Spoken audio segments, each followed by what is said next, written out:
Now, the writer, Courtney Summers, wrote, "How do you forgive the people who are supposed to protect you?" And this is an extremely important question. There are some things we can forgive, and some things, well, the jury's still out on that. In this video, I'm going to show you clips of me working with a real client. I've called him James for the purposes of this YouTube video and blurred his face, but of course the full unedited version is inside the members area. My name's Mark Tyrrell of Uncommon Knowledge, and just before I get going on this video, if you're a practitioner, you might be interested in getting my free therapist toolkit, which contains my reframing book, New Ways of Seeing, plus 4 other eBooks, as well as over 40 editable worksheets to use with your clients, and some relaxing audio sessions, specially created to help practitioners navigate the stresses of practice. So the link is in the description and on the screen right now. So onto the video. Now, parental weaknesses such as addiction or feckless immaturity can at least be understood by their offspring. They may still have some love and affection amidst the neglect or even abuse. They may at least feel that their parent may have some positive regard for them, but are very troubled themselves. So plenty of adults come through a neglectful childhood and still appreciate their parents, or can at least understand them from their point of view. But what about cruelty inflicted coldly, not just in the heat of anger, but with malicious sociopathic calculation, when all the parent seems to want is what's worst for their child, when all it is abuse, never mixed with any apparent positive regard, let alone love? Now, sometimes I'm shocked by what my clients have been through. One such client is James, not his real name. Just watch as James describes some of the effects of the cruelty he faced as a child. He was so nervous at the start of the session that he was shaking uncontrollably. Lack of self-esteem, I think, is what I finally come down to. Having been through a lot of levels, I feel I can realize now that's the root up there, the problem. And what are those levels that you've come down through? Well, I've, over the last 15 years, I used to drink a lot. I cut that down, stopped drinking whiskey, drink a glass of wine now. I've become a lot more, calmer. But there are still situations I'm in, and I know more a way of, if you like, imposter syndrome of what you're doing here. And I know where it comes from. But getting to the root of it is something else. Yeah, I mean, I was born with it's a curse or a blessing of quite a visual mind. So I've got recollections, and almost photographic recollections, going back to when I was 2.5, 3. Certain things over the years have brought these things back to me.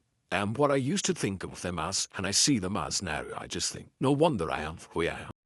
As you heard there, James talks about excessive drinking, imposter syndrome, and low self-esteem.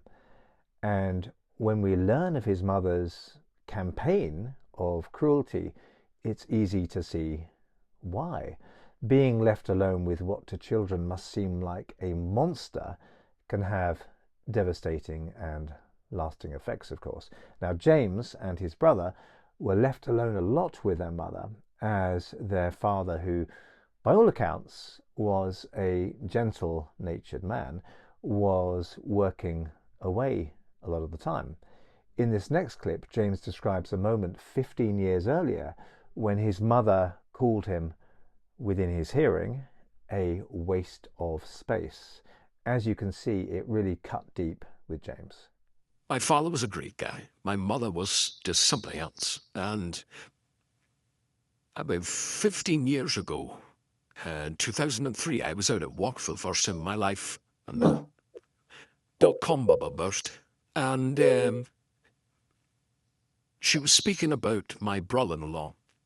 And she said to my wife, I think my wife had asked if my brother-in-law would speak to me because I was feeling quite loaded. And she said, oh no, he's a waste of space. And when I heard that, there was like a bell went off in my head. And I realized I've been listening to that since I was 3. Men are a waste of space. And she treated us like that. She physically abused us in ways nowadays should be locked up. And I realized that even growing up as a kid, I was always striving to be good enough to be part of the football team or part of this, never ever felt good about myself. Now, James had always been hard-working, yet his mother kicked him when he was down by calling him a waste of space because he had lost his job through no fault of his own. It was clear she hated men generally. Now, one of the overriding symptoms of low self-esteem is immunity to disconfirming feedback. In other words, compliments, praise, even great success can have little impact on self-esteem until the person learns to feel and think differently. And we can see this in play with James, who felt like an imposter even when he had achieved great successes, as he tells us here. Over the years, I've created phenomenally successful products for organizations around the world. I've never made money for myself because one of the other things I was told from the age of 3 or 4 was, you'll never have money. It seemed the worst James could do to his mother was be successful or happy. James was a gifted child and was the youngest person ever to be accepted into the Edinburgh School of Art. His mother hated this, of course, and upon his acceptance, she laughed at him and told him it was stupid and that he was no good, and the result was that he never took up his place. So there was an opportunity there that he missed. This wasn't just an absence of love and support, but its exact opposite. But it gets worse, as you'll see. James told me how his mother would bite him and scratch him and his brother, tearing their skin. She would do this not only when she was angry with them, but even if she was simply in a bad mood. She would, of course, make sure they were covered up when they went to school, so no one would sort of see the effects of her abuse, the bites on their skin. James had to be careful not to react, as she would get even angrier if he yelped out in pain when she bit into him. The bitterness is palpable, as James describes this here. She physically abused you as well. Oh yeah. I mean, we used to go to school with bruises on our legs. And she would bite into your arm when she was annoyed about nothing you'd done, until she pierced the skin. And she'd just make sure that you were covered up going to school. Yeah. Then just stuff that shouldn't have been happening. And I remember then, even as a kid, being outraged. And that was even turned to me that I had a bad temper. But it wasn't, I realize now. It was just, I knew there was an injustice even at that age. Yeah. You know, that this wasn't neither I nor my brother deserved. I think children are very attuned to justice, actually. It's not like an intellectual concept. It's a visceral thing, isn't it, justice? You know when you've been ill-used. Whereas my brother seemed to sort of go inside himself, whereas I would say, and how is your brother? My brother had a total nervous breakdown at the age of 23, 24. Now, this kind of cold abuse, using the boys as objects upon which to take out her personal frustrations, really does feel unforgivable. the very person who should have been caring for James and his brother, protecting them, encouraging them, and loving them, was the one denigrating, belittling, and wounding them. James, his brother, later spent a long time in a psychiatric unit. Now, in this first session, James tells me that he had already cut off contact with his mother, wanting to protect his own son from his mother's influence. However, she had been surreptitiously calling her grandson, James's son, and had begun to belittle him too, calling him useless and trying to repeat the destructive pattern. It was as though she couldn't help herself but be malevolent. Anyway, it was when his own son was at risk from this woman that James finally determined his son wouldn't suffer the same consequences as he had done. And that's when James cut off his son's contact with her. But the effects of her extreme cruelty lingered and determined much of James's life. So how might we work with such a client? Now, I think that when working with people who've had terrible childhoods, we need to locate their personal strengths and resources as soon as we possibly can. I find it useful to ask how, despite what happened to them, how they still managed to find success and some fulfillment in their world.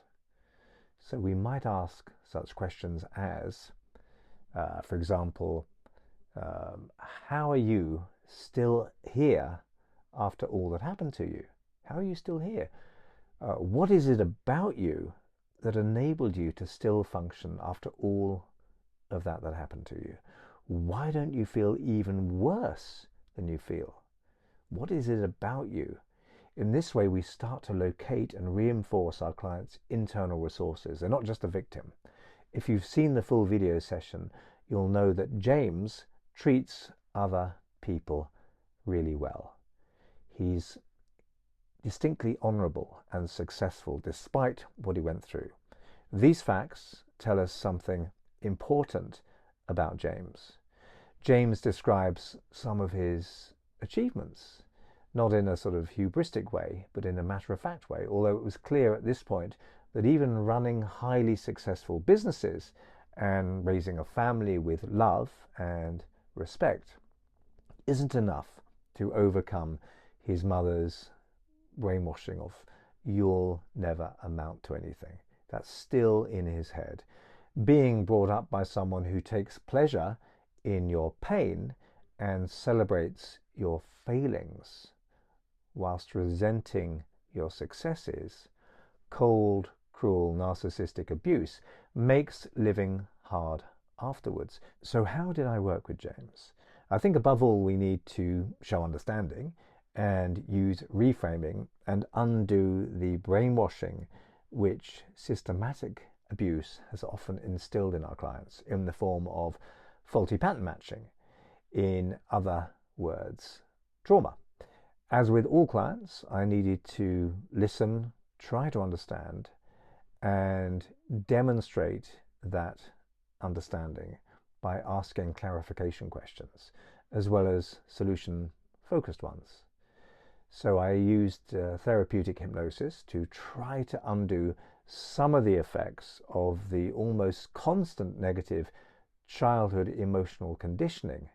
I used reframing during hypnosis, partly through the use of therapeutic metaphoric storytelling and other hypnotic interventions techniques. As we see here, by the second session, James says he's already being kinder to himself, not whipping himself so much. So take a look. So you're saying you've been feeling a bit better since we... Yeah, certainly we talked last time about whipping myself. And I certainly noticed I've stopped doing that or do a lot less of it. Yeah, I let myself. I don't get on at myself so much. Yeah. So in this session, session 2, I do a lot more therapeutic work with James, both in and out of trance. We talk about the brutal messaging his mother always gave him and his brother, the matter of being a waste of space. You can see us exploring this a little in this clip. You've achieved stuff, but perhaps you've not almost absorbed that, so that it...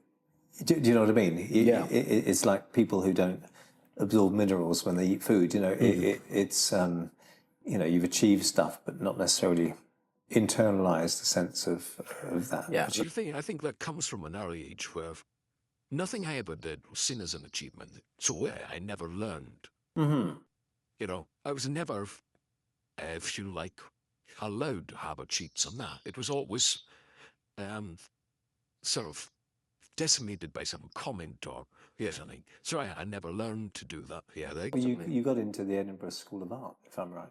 Yeah, when I was 16. Yeah, he laughed at me. Yeah. Yeah, and you were called a waste of space. You know, which is, you know, ridiculous, isn't it? But that shows me that I just never learned that ability to, let's use the absorb my achievement. Yeah. And it's not that we have to achieve stuff and go around forever thinking we're absolutely fantastic and amazing. No. You know? and well, some people do. But, you know, it's just letting it feel, you know, feeling adequate at least. You know, feeling that you do have a right to take up space. And it's, you know, God-given right, really. You know, you are here, you are taking up space. And why shouldn't you, you know? And... So we've got less self-whipping, more standing up to that. Okay, more seeing through it. It's a kind of interloper, really. It's not you. No, you know, no. You want to see through your own eyes, not someone else's.